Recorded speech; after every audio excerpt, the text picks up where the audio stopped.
Hello, and welcome to week 4 of the BPL, the Buckeye Pokemon League. In this week, we are taking on Tiny Cubinator and their team, the Pastoria Pride. They are currently 2-1, and we are 3-0.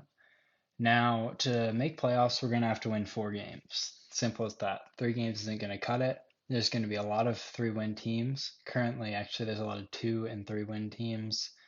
Actually, there's only 2 3-win teams going into this week, but a lot of matches have been played for this week, which I will show at the end of the video. And so the way it's looking is we're going to need 4 wins to get in, and I would really like to get that 4th win here rather than having to wager it all on the last week because my differential is pretty bad. So I'm gonna need to get the 4 wins, is what I'm saying. I'm not gonna be on the upper end of 3 and 2 teams if we fall to that. So here's the team that we have to take on Tiny Cubinator and their Pastoria Pride. They have made some transactions this week and picked up a hard Trick Room team that still has Tornadus Incarnate for Tailwind and a Tyranitar plus Excadrill core. So they have a very scary team that can be used a couple different ways, but I predict they're going to go with more Trick Room with a Tailwind in the back, maybe.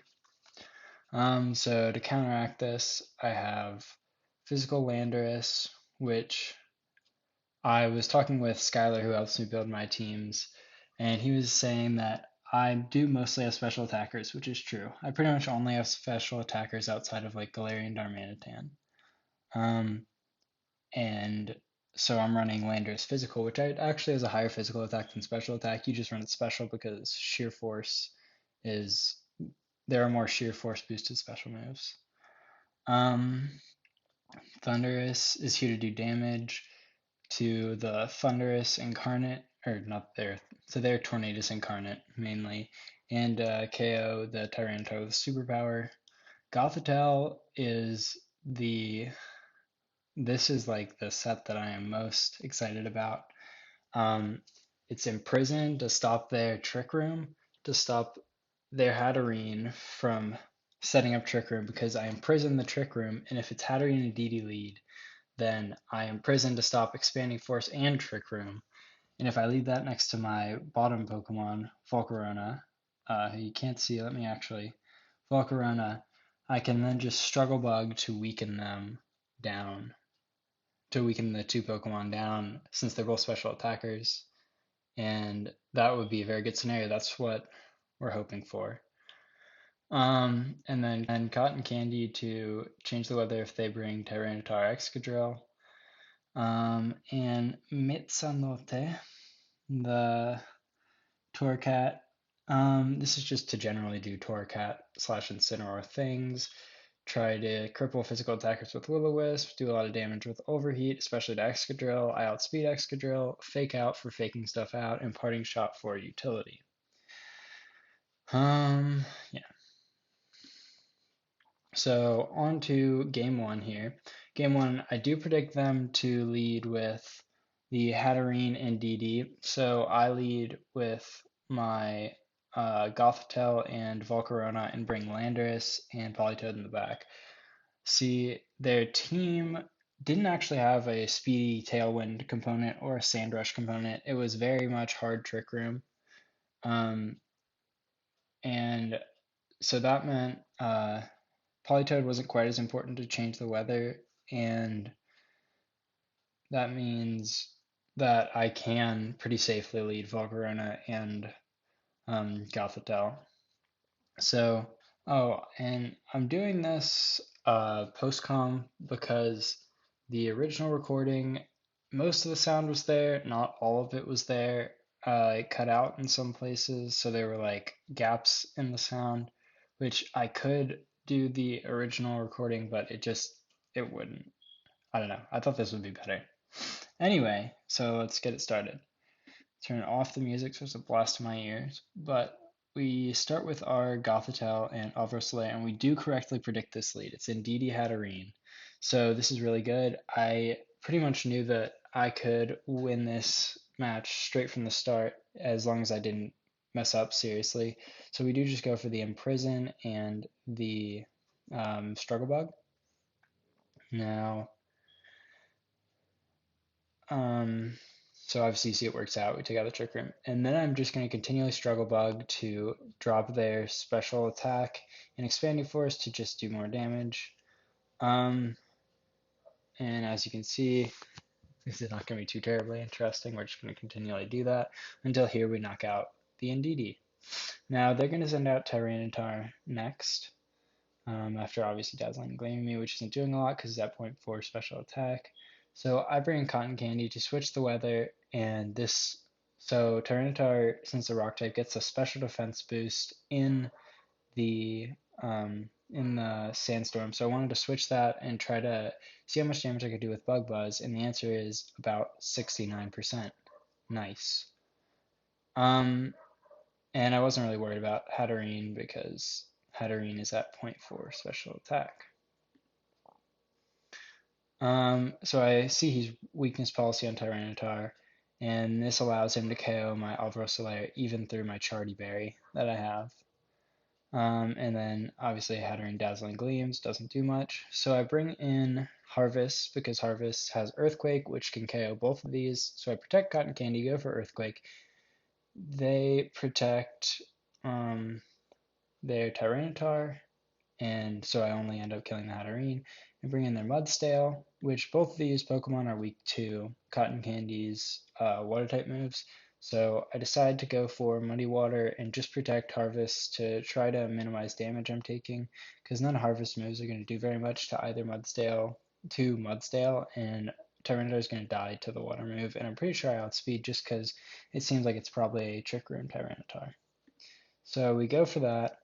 We do 56 to Mudsdale and KO Tyranitar, and Mudsdale then KOs Cotton Candy by Horsepower. So at this point, I'm pretty sure I've won. I go for Earthquake to try to do as much damage, and the Mudsdale goes for Rock Slide here. Obviously, doesn't do much, as you can see. And then the last turn, I just go for Expanding Force and Protect just because I didn't want to damage my own Pokemon. And throw the game. So, yeah, that was game one. It went well. We got the lead we wanted. So then on to game two. So for game two, I was pretty sure that they would change up their lead, but I didn't know what other lead they could possibly go with because Hatterene and DD seemed like the best to set up Trick Room. So predicting that, I went with exactly the same Pokemon and exactly the same lead. Now, as you can see, they led with Tyranitar and Comfey this time. Now, prior to this turn, I did not know that Comfey got Trick Room, so I just kind of assumed that this Comfey was here to Giga Drain the Tyranitar, and then Tyranitar would use Rock Slide maybe to try to do as much damage as it could. And so predicting that, I switch into Politoed to switch the weather so his Tyranitar does not have a special defense boost, so that hopefully a Giga Drain plus a Bug Buzz will KO the Tyranitar.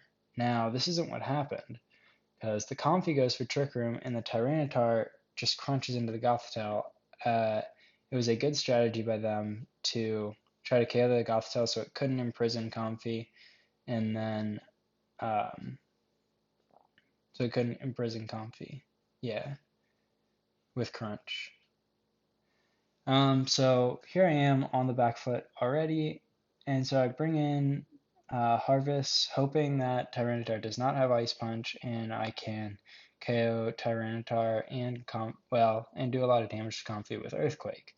So I go for that play, but unfortunately they do have the Ice Punch, and this game is pretty much lost at this point. We just send in Gothitelle, and they go for the Rock Slide here. I don't even remember what moves I went for, but uh, yeah, this was not my best game, and they obviously get the win here. So down to game three. This is it, the money match. I was decently sure they would go with the same lead they did in game two because it worked out for them. Um, and I wanted to counterlead that, so I still went with the same four Pokemon because I felt like they were the best into their team. But this time I led with Landorus plus Gothitelle to imprison the Trick Room and to KO the Tyranitar with Superpower, which I had not revealed yet. So they do, I assume, go for exactly the same moves, and I am able to just Superpower the Tyranitar and KO it and imprison the Trick Room, which means the Comfey cannot Trick Room, which is good. That was an extremely good first turn for us. So here I switch into Politoed um, because I want to be able to put more pressure on their Mudstale because Landorus can't do much damage to it, especially with Stamina and Landorus being at -1 attack. So I switch in Cotton Candy and they go for the Ally Switch plus a Heavy Slam into what was the Landorus. Um, and the Politoed takes that. So this turn they go for the Giga Drain, obviously just for the super effective hit on Politoed. I go for the Muddy Water, which I'm pretty sure the Mudsdale was Assault Vest to take that little from Muddy Water. And I just go for here the Expanding Force in the Mudsdale to again try to weaken it. And their Mudsdale just goes for high horsepower into Cotton Candy. So doing quite a bit of damage. Here I predict them to not Giga Drain, predicting my Protect and Floral Healing instead. So I don't go for Protect, I go for Muddy Water with Cotton Candy, and I go for Expanding Force with Gothitelle. But unfortunately, they do not predict that, and I am just short on the KO with Expanding Force, which is extremely unfortunate. So at this point, I go into Volcarona to continually try to hit the Mudsdale with special hits because it is at 2.5 times defense right now. And they are just going to go for Floral Healing here and attack with the Mudsdale with a Rock Slide. So as you see here, we do get a special defense drop, which is pretty exciting. It makes me think I might be able to KO it. But unfortunately, I Expanding Force into the Comfey. Back up here. I would have been able to KO it if I Expanding Force into Mudsdale, but I didn't expect Mudsdale to get special defense dropped, and I at that point I figured I just needed to also knock out the Comfey so it stopped healing this stupid thing. So here they just go for Floral Healing again, and I go for the Bug Buzz again, and go for Expanding Force to try to KO it. There was 2 damage rolls. That came down to a damage roll. The 2% lived there. I could have KO'd, but I didn't end up KOing, assuming he was Assault Vest. So now I am down to just my Landorus and my Gothitelle. But you can never count a Landorus out. You know, it looks bleak, but it looks like they've got it, but I think Landorus can do it. So this turn, I like to just go for a Rock Slide plus an Expanding Force into Comfey to try to KO it and maybe get a little bit of chip or a flinch on the Mud. Actually, I can't flinch, so a little bit of chip on the Mudsdale. Here, I actually crit the Mudsdale, which is very nice to do 23% instead of what probably would have been 2%. And my Rock Slide plus Expanding Force does take out the Comfey, which prevents any more Floral Healing shenanigans. So they send in Indeedee, and here I am just electing to go for as much damage as I can and try to KO both of their Pokemon. So I figure the best way to do that is Expanding Force, which I think will take out the Mudsdale. I think even without the special defense drop at 30% in Psychic Terrain, Expanding Force would have gotten him. But obviously, their Indeedee is still a problem. So I'm superpowering into it to try to do as much damage as I can. I do 49%, as you can see, and then plus the expanding force damage into their Indeedee. So here it just comes down to Indeedee versus Harvest, and I was running out of time to calc, and I almost made a misplay and click Superpower because my calc was still in doubles mode, but I realized Earthquake is going to do more because it's a single target. We go for Earthquake, and we get him. Oh my gosh, they played an incredible game. They played an incredible match. I guess I should have said we get her with the Indeedee because it's not an Indeedee male. Yeah, and with that, we do clinch playoffs. Uh, and hopefully for the rest of the weeks, I can use live commentary instead of this post-com. But I do have to give a shout out to James and to Skylar for helping me prep. Skylar was a big fan of the game one strategy with the imprison plus the Falcarona strat to just let it sit there. So shout out to them. Thank you for watching.